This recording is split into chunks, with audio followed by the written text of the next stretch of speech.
Il y en a aussi excès d'optimisme. Une pensée qui est capable de faire ça, capable de faire ça. Après la réalité, résister. Et c'est pourquoi il est passionnant de suivre ces aussi en France. Et il y a différents courants. Il y a des tiraillements dans le Parti socialiste. Et il y a à la gauche du Parti socialiste, il y a un front de gauche qui contestait le Parti socialiste, qui pensait je suis trop modéré, je parle assez vite, je parle assez loin. Donc il y a un bouillonnement en France qui, si nous suivons avec attention, nous capables de faire beaucoup de leçons. Et pendant que nous sommes en France récemment en traitement, finalement l'épisode qui nous bouleverse. On vit ça à la télévision, on vit ça au jour le jour. C'était l'affaire Cahuzac. Un choc. Tout le monde français ont gagné, mais surtout tout le monde socialiste français.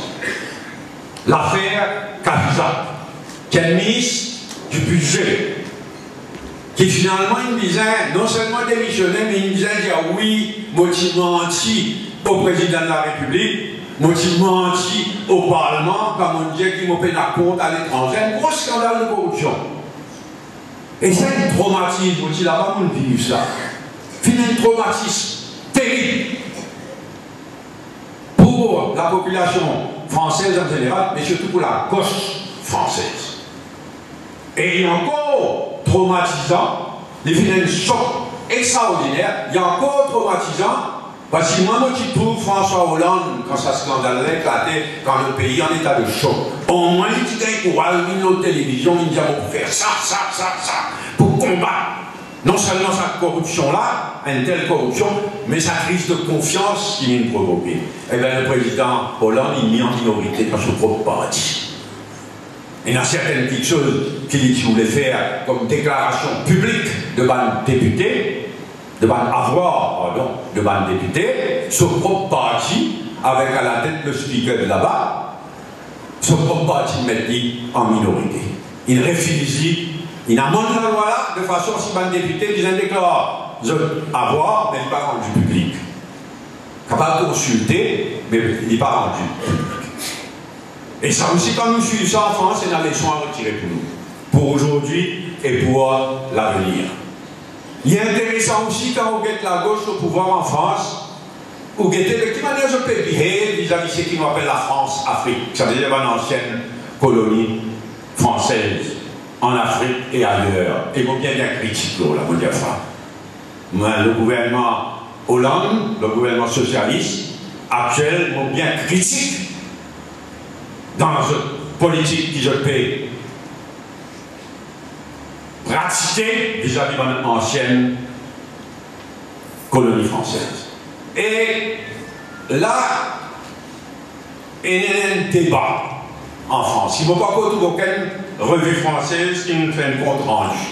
Mais le 14 juin, c'est là, il y a un débat en France. Et il y a un grand auteur français qui s'appelle Jacques Julliard, un historien, un politologue. Il vient d'écrire un livre, Les gauches françaises. Bon conseil, je ne sais pas encore lire, Les gauches françaises. Dans l'histoire de différents partis socialistes français, etc. Et là, le 14 juin, il y a un grand débat d'où vient et où va la gauche. Un grand débat entre une revue organisée par une revue qui s'appelle l'Histoire avec Sciences Po à Paris. Pour montrer une petite quantité, c'est qu'il nous peut discuter ici, pas juste ici, qu'il peut discuter. Donc, mon conseil aux autres, prêtez une attention poussée à ce qui peut dérouler en France. Comme le socialiste au pouvoir, mais quand il y a beaucoup de leçons à retirer pour nous autres qui déclarons socialistes. Ensuite, la Grande-Bretagne. La Grande-Bretagne, quand le Parti travailliste, passe par une véritable crise d'identité. Le Parti travailliste britannique n'est plus connu vraiment qui était, quand il peut aller. Le Parti travailliste britannique, il naît, il crée par un syndicat. Mais aujourd'hui, il y a une crise d'identité extraordinaire.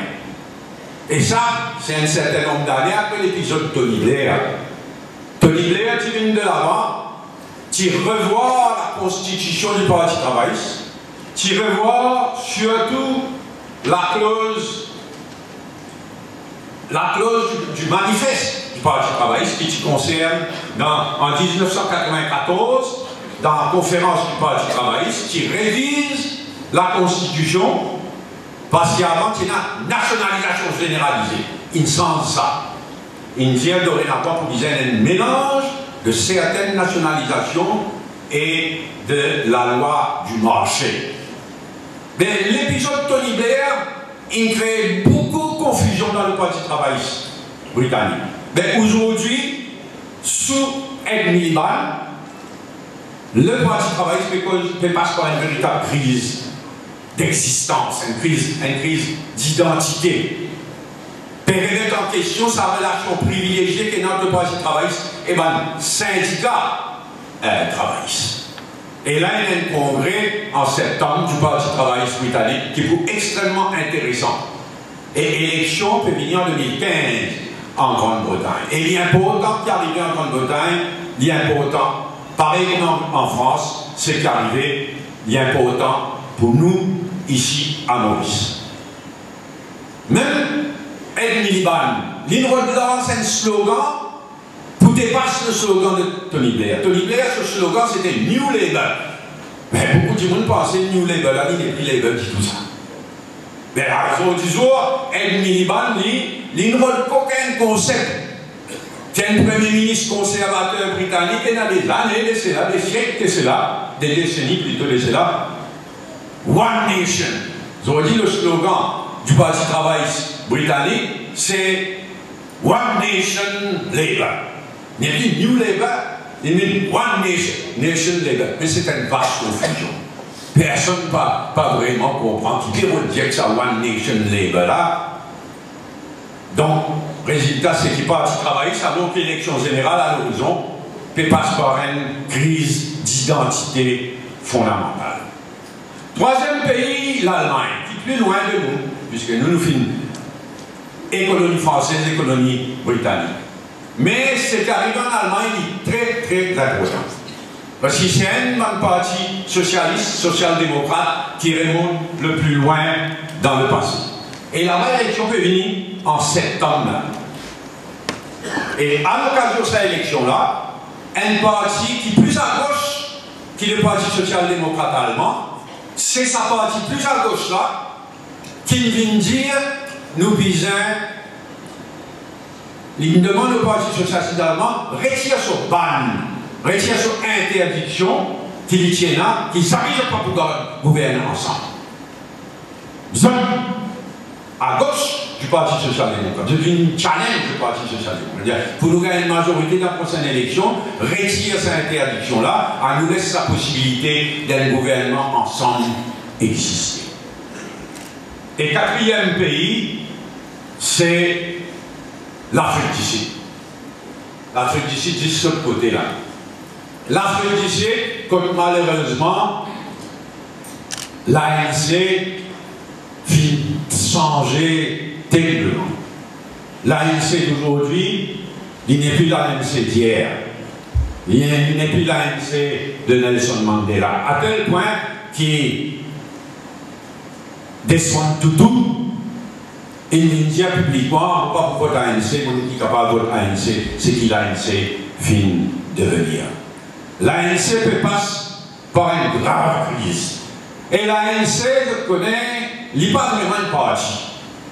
Il y a le front. Il y a le front. Il y a l'ANC même, il y a le Parti communiste sud-africain, il y a la plus grande centrale syndicale qui s'appelle COSATU, et il y a beaucoup de travaillements.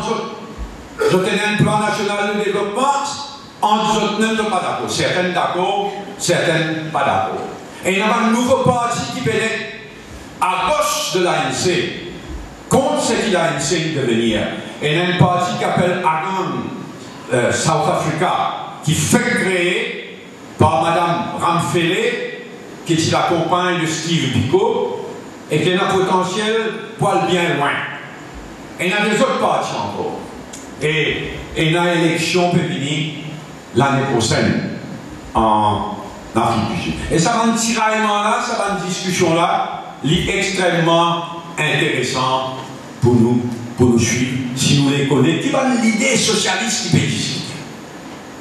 À part ces 4 pays-là, on va dire, ces 4 pays-là, mon conseil, on va être militants socialistes, militantes et militants, suivre de près ce qui est arrivé dans ces 4 pays-là, parce qu'il y a un débat intense autour de l'idée socialiste, de l'expérience, de la leçon qui nous capable de retirer.